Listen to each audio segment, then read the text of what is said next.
আপনাদের জন্য রোল কাবাব তৈরি করার রেসিপি নিয়ে আসছি। মাংসগুলো আগে ছোট করে কেটে নেব।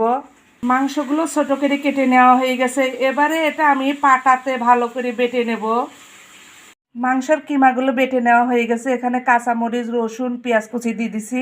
এখন দিয়ে দেবো আদা বাটা সামান্য পরিমাণ, লবণ দিয়ে দেবো হাফ চামচ, হলুদ দিয়ে দেবো হাফ চামচ মরিচ গুঁড়া, সামান্য পরিমাণ ধনার গুঁড়া, সামান্য পরিমাণ জিরার গুঁড়া, চামচ গরম মশলার গুঁড়া দিয়ে দেবো একটা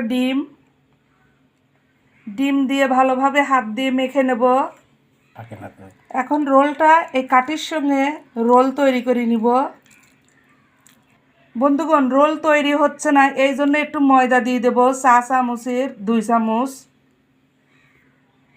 ময়দাটা দিলে ভালোভাবে তাহলে তৈরি করা যাবে। এবারে ভালোভাবে মেখে নেব। ময়দা দিয়ে মেখে নিছি। প্রথমে আমি তৈরি করতে গেছি, কারণ আমি একজনের ভিডিও দেখে এটা তৈরি করতে গেছিলাম। আসলে সেভাবে কাঠির সঙ্গে এটা বানানো যাচ্ছিল না, তাই আমি এখন 4 চামচের 2 চামচ ময়দা দিয়ে নিছি। আশা করি এবার কাঠির সঙ্গে এটা অবশ্যই তৈরি করা যাবে। তারপরেও হচ্ছে না, আমি সরিষার তেল আবার একটু দিয়ে নিচ্ছি। আসলে মানুষ ভিডিওগুলো একদম ভুয়া ভিডিও ছাড়ে, এগুলো ভিডিও ছাড়ার কোনো মানে হয়? কিন্তু আমি হার মানবো না, এটা আমি আজকে তৈরি করেই ছাড়বো। তেল দিছি, সরিষার তেল দিয়ে এবার ভালো করে আবার মেখে নেব। কড়াইয়ের মধ্যে তেল দিয়ে দিছি, প্যানের মধ্যে। বন্ধুগণ, এটা তৈরি করি একবারে আসা যাবে না, কারণ একটা করে তৈরি করবেন আর একটা করে কড়াইয়ের মধ্যে দিয়ে দিবেন।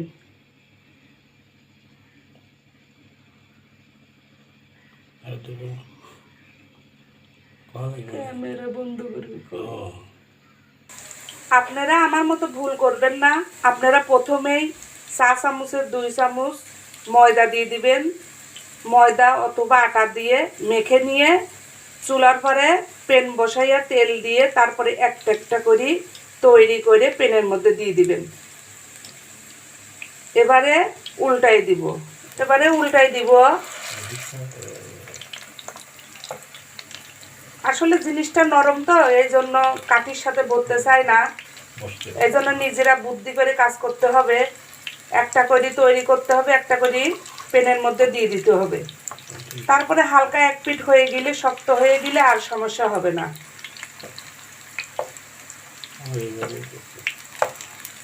কারণ ওরা ভিডিওটা যত সহজভাবে দেখাইছে আসলে অত সহজ নয়, কিন্তু আমি আপনাদেরকে যেভাবে বললাম আপনারা এভাবে তৈরি করবেন, তাহলে আপনাদের জন্য সহজ হবে। বন্ধুগণ, দেখেন লাল করে ভেজে নেওয়া হয়ে গেছে। এবারে আমি এটা একটা পাত্রতে তুলে নেব। রোলটা খেতে একটু সালাদ লাগবে, এবারে আমরা সালাদ তৈরি করে নেব। এখানে একটা কাঁচামরিচ, একটা টমেটো, 3টা কাঁচামরিচ,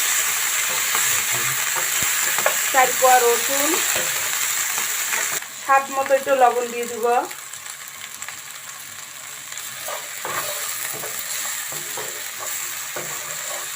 সালাদটা তৈরি করা হয়ে গেছে, এবারে নামাই নিব, কারণ এটা খুব একটা করা যাবে না, এমনই গোটা গোটা থাকবে।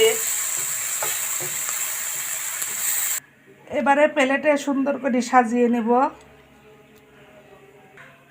এর পাশে এবারে সালাদগুলো দিয়ে দিব। আপনারা কখনো হার মানবেন না। কোনো কিছু তৈরি করতে গেলে যখন দেখবেন যে এটা হচ্ছে না, তখন নিজস্ব ব্রেনের বুদ্ধি দিয়ে কাজটা করে ফেলবেন। যেমন আমি এটা তৈরি করতে গেছি, হয় না, তখন আমি ভাবলাম এরকম ভুয়া ভিডিও তো আমি আপনাদেরকে দেখাইতে পারবো না, দেখাইলে তো আপনারা আমাকে গালাগালি করবেন। এই জন্য আমি আবার ময়দা দিয়ে সরিষার তেল দিয়ে কীভাবে জিনিসটা কষ্ট করে তৈরি করলাম, এই ভিডিওটা সম্পূর্ণ আপনাদেরকে দেখাইলাম। আপনাদেরকে কাবাবের ভিতরটা ভেঙে দেখাবো।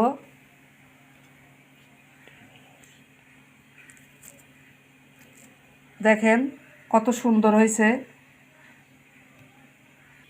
দেখেন ভেঙে দেখানো হয়ে গেছে।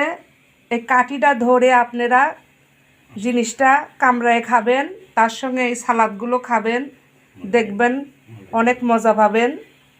আপনারা সবাই ভালো থাকুন, সুস্থ থাকুন। এরপরে দেখা হবে নতুন কোনো রেসিপি নিয়ে।